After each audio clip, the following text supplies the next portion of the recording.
Alors récemment, vous pourrez très bien retrouver cette vidéo. On vous a parlé sur Boursorama du bilan 2023 en matière de lutte contre la fraude fiscale qui était plutôt bon. On le sait, on vous l'a dit, l'État qui a augmenté non seulement le nombre de ses agents dédiés à cette mission, mais qui a aussi introduit de nouveaux outils et également aussi renforcé les sanctions contre les fraudeurs. Une démarche d'ailleurs qui est déjà entreprise depuis maintenant plusieurs années déjà. Bonjour Jérôme. Bonjour David. Maître Jérôme Barré, avocat associé au sein du cabinet Yards. On se dit quand même qu'il y a des circonstances qui attirent davantage l'œil, le regard de l'administration. Oui, il y en a quelques-unes. Voilà. Pas beaucoup, mais il y en a quelques-unes. On va les évoquer là. Tout d'abord, on constate que tout changement notable finalement dans votre situation financière va attirer l'œil des inspecteurs. Alors comment ça se passe de loin, si je puis dire, c'est-à-dire du bureau, le vérificateur vont voir que vous avez perçu des gros dividendes ou des gros intérêts d'obligation, ce qui signifie que vous disposez de liquidités, et on va voir si ces liquidités sont retranscrites au titre de l'impôt, ou eh bien si au cas d'une succession, ou autrefois dans le passé pour l'ISF, si ces biens existaient, à quel prix, à quelle valeur vous avez pu les acheter. De loin également, c'est la même chose pour les plus-values. Si vous avez des plus-values importantes, ça veut dire que vous avez des titres. Est-ce que ces titres ont bien été achetés, figurent quelque part. Et alors ça c'est de loin, c'est-à-dire du bureau, mais de près, lorsqu'on vient vérifier de façon approfondie vos comptes bancaires, tous les gros mouvements qui interviennent, évidemment l'administration va vous demander leur provenance, s'ils existent, d'où ils viennent. Et donc il est important de pouvoir conserver tous les justificatifs sur ces documents. Est-ce que l'administration est sensible à ceux qui brillent ? Alors, il n'est pas toujours de l'or d'ailleurs. Comme vous le savez, ça fait l'objet d'un film, vous vous souvenez, avec Pierre Brasseur et puis une des artistes du Splendide. Vous avez un article qui est l'article 168 du Code général des impôts qui est fondé sur les signes extérieurs de richesse. Donc si vous avez 24 Ferrari, 32 chevaux de course, plutôt des galopeurs, les trotteurs c'est un peu moins chic, une maison de 2000 m², 6 personnes à domicile, et que vous n'avez jamais déclaré d'ISF jusqu'en 2017, pas d'IFI, et que le revenu que vous déclarez, le revenu en tant que tel, c'est 2000 € par mois, à mon avis, il va falloir que vous vous posiez des questions. L'administration, elle va s'interroger pour savoir si elle va vous interroger. Donc, avec ce type d'article qui n'est pas très utilisé, mais par le data mining, par les informations recoupées, l'administration et les réseaux sociaux, l'administration peut avoir envie de venir vous voir. Voilà. Les non-résidents, ils sont dans le collimateur Alors, ils ne l'étaient pas, ils le sont un peu plus. Alors, ce qu'on peut constater, c'est qu'il y a une forme d'inégalité entre Bernard Dupont et James Smith. Si vous appelez Bernard Dupont et que vous vivez en France et que vous voulez partir à l'étranger, vous allez être analysé d'une façon différente que si vous êtes James Smith qui est arrivé en France et qui repart à l'étranger. Donc, quand vous quittez la France, vous la quittez vraiment. C'est une phrase que j'emploie souvent. Donc, ça signifie qu'on est capable de montrer qu'on a une véritable rupture de vie entre son passé français et son avenir dans le pays de la juridiction dans lequel on veut se tenir. Donc c'est un déménagement physique, un vrai déménagement, c'est-à-dire avec un déménageur, un nouveau logement à l'étranger ou de nouveaux logements, des abonnements aux journaux, une concession dans un cimetière, l'immatriculation des véhicules. On ne vient pas avec ces véhicules français en les conservant en Suisse, en Espagne, en Allemagne ou ailleurs. La sécurité sociale, souvent il y a des éléments de rattachement qui sont des éléments de rattachement administratif, on passe à côté. Ou la CFE, vous savez, la Caisse des Français à l'étranger, qui est tout à fait intéressante, qui est un peu plus chère. Clôture des comptes en France. En fait, vous faites un peu table rase du passé, vous transportez vos voitures de collection, vos tableaux, et vous évitez de conserver une maison habitable en France, parce que ça c'est un élément fort. Et vous évitez également de vous promener, si vous pensez parfois être à la limite, ce qu'on ne conseille vraiment pas, avec votre carte bancaire et acheter tout et n'importe quoi en France. Et donc on vend sa résidence principale en France alors. Et alors, justement, au moment du départ, c'est un vrai sujet, la résidence principale. Soit, dans tous les cas, la question qui se pose, c'est de la vendre ou de la donner. Dans ces cas-là, on l'a totalement aliénée, on ne l'a pas. Si on la conserve, ça va vous laisser une trace, et si vous la conservez, on pourra considérer que vous avez un foyer permanent d'habitation dans chacun des pays. Et surtout si vous êtes Bernard Dupont. Donc, si vous la vendez, le mieux, c'est de le faire avant de partir. Parce que là, vous êtes sous l'empire du droit français, c'est clair, c'est votre habitation principale, pas de taxation sur les de plus-value, c'est la plus-value des résidences principales. Si vous le faites après, faites-le dans un délai raisonnable.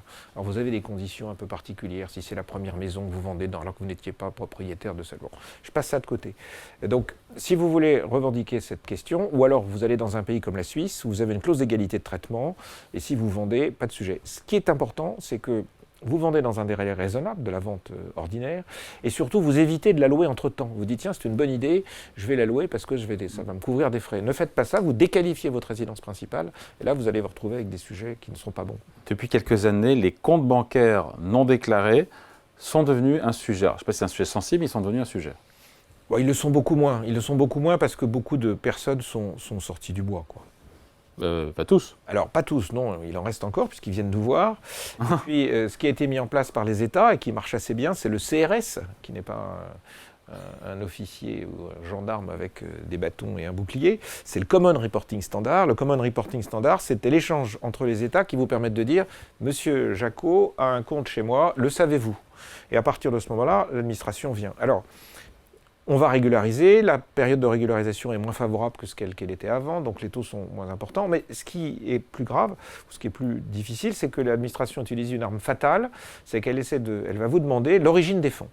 Et l'origine des fonds, ça veut dire d'où proviennent ces fonds. Est-ce que ça vient de votre famille? Est-ce que ça vient d'un business? Et donc, quand vous n'êtes pas capable de le démontrer, l'administration, à ce moment-là, va considérer que ce sont des fonds qui proviennent d'une donation d'un étranger. Et l'étranger, la taxation se fait à 60%. Et ça, c'est beaucoup moins agréable. Donc, on peut avoir intérêt, alors même si on le fait spontanément, mais si on le fait spontanément, on a peut-être un peu moins de chances de tomber dans cette pénalité, entre guillemets, ce rappel de 60%, parce que sinon, il ne va rien vous rester. Bon, la valorisation de son patrimoine, c'est aussi un indicateur qui peut donner des idées ou des envies au fisc d'y regarder de plus près. Votre IFI trop bas, l'administration est assez bonne mère, elle ne demande pas que vous le mettiez, que vous tendiez Impôt sur la fortune immobilière. Pardon, l'impôt sur la fortune immobilière, c'est un taux maximum d'1,5%, c'est beaucoup d'efforts pour elle pour le faire. Si vous êtes raisonnable, elle ne vous ennuie pas. En revanche, quand vous passez dans la tranche donation ou succession, avec des taux élevés, vous êtes à 45%, même si vous êtes à 30%, ce qui veut dire que sur un taux de taxation à 30%, l'administration qui redresse d'1%, elle va en prendre 30 centimes. Sur 45%, elle va prendre 45 centimes. Donc elle a tout intérêt à aller regarder ce qui se passe.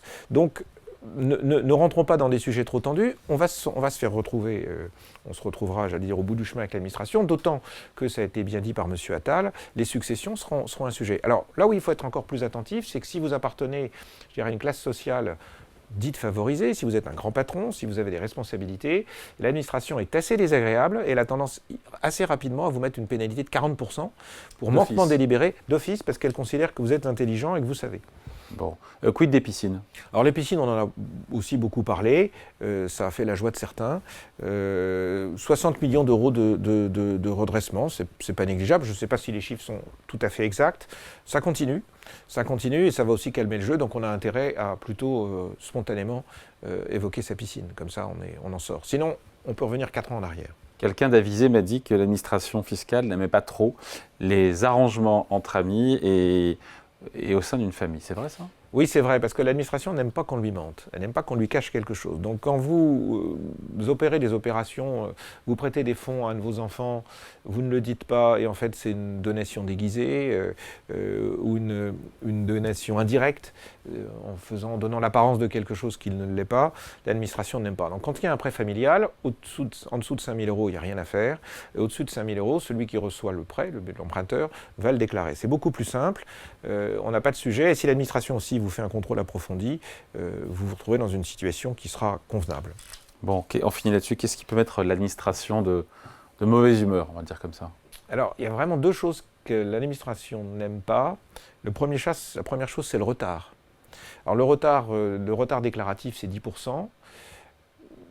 J'allais dire la première fois, voire la deuxième fois, si vous avez les bonnes raisons et les bonnes mères, si vous ne mettez pas 6 mois pour déclarer, elle l'admet.